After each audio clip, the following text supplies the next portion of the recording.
அல்லேலூயா. அப்போ தாவீதை தேவன் என்ன பண்ணாரா? கண்டுபிடித்தார். தாவீதை என்ன பண்ணாரா? கண்டுபிடித்தார். தாவீதுக்கே தெரியல தன்னை குறித்து. அடுத்த ராஜாவை நியமிக்கணும். சாமுவேலை கர்த்தர் என்ன பண்றாரு? தாவீதுடைய வீட்டுக்கு அனுப்புகிறார். தாவீதுடைய தகப்பன்ட்ட போய் உன் பிள்ளைகளை ஒருத்தனை அபிஷேகம் பண்ண வந்து இருக்கிறேன் அப்படிங்கிறாரு. உடனே தாவீதுடைய தகப்பனார் என்ன பண்றான் அப்படின்னா, ஆர்மியில் இருக்கிற பிள்ளைகளை அனுப்புறான். ஏன்னா அப்படிதானே சொல்லுவாங்க. உங்க வீட்டில் யாரையாவது ஒரு ஹை கிளாஸ் வேலைக்கு தெரிஞ்சுக்கொள்ளணும் அப்படின்னா நீங்கள் யாரை ப்ரிஃபர் பண்ணுவீங்க அப்படின்னா, உங்கள் வீட்டில் ரொம்ப பிரைட்டாக இருக்கிற பிள்ளைங்களை தான் என்ன பண்ணுவீங்க? முன்னால் நிறுத்துவீங்க. சொல்ல புரியுதில்லை? ரொம்ப ஞானத்தில் அதிகமாக இருக்கிற பிள்ளைகளை, இல்லைன்னா ஒழுக்கத்தில் அதிகமாக இருக்கிற பிள்ளைகளை தான் என்ன பண்ணுவோம்? இவனை செலக்ட் பண்ணிக்கோங்க, இவனுக்கு நீங்கள் ட்ரைனிங் கொடுத்தீங்கன்னா நல்லா வந்துடுவான்னு சொல்லி என்ன பண்ணுவோம்? நம்ம சொல்லுவோம். அதே போல தான் தாவீதுடைய வீட்டில் நடக்குது. 7 பிள்ளைங்க, 4 பேர் இராணுவத்தில் இருக்கிறாங்க. எல்லாரையும் தகப்பனார் கொண்டு வந்து நிப்பாட்டுறாரு. நான் வசனம் சொல்கிறது, மனுஷனோ முகத்தை பார்ப்பான், ஆனால் கர்த்தரோ இருதயத்தை பார்க்கிற தேவன். ஏன்னா அவருக்கு தெரியும் நம்முடைய பலன் என்னதுன்னு சொல்லி தெரியும், நம்முடைய வல்லமை என்னதுன்னு சொல்லி கர்த்தருக்கு என்ன பண்ணும்? தெரியும்.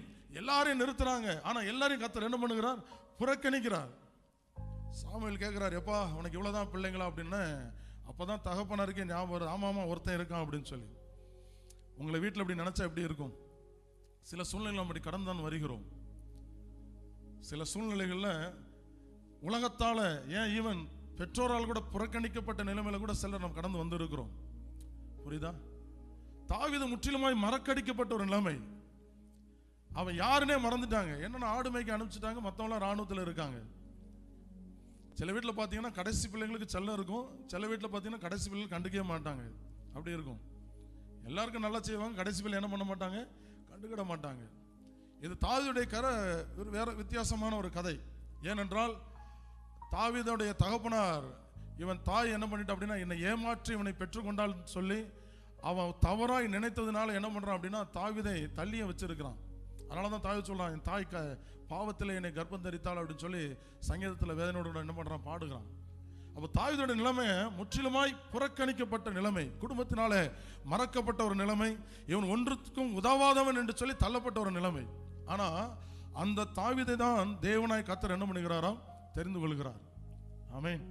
என்ன இந்த இடத்துல வந்து உட்கார்ந்து இருக்கிற நம்ம அநேகர் ஞானிகள் இல்லை, அநேகர் ஞானிகள் இல்லை, அநேகர் பராக்கிரமசாலிகளா இல்லை. உலகத்தில் எத்தனையோ பேர் இருக்க, அவங்களெல்லாம் விட்டுட்டு கர்த்தர் நம்மளை என்ன பண்ணி இருக்கிறார்? தெரிந்தெடுத்து இருக்கிறார். இது நம்ம அவருக்கு செஞ்ச சலாக்கியமா இல்லை, அவர் நம் மீது வைத்த அன்பு. அவர் நம்மை கண்டுபிடித்தார். அவர் நம்ம என்ன பண்ணாரா? கண்டுபிடித்தார்.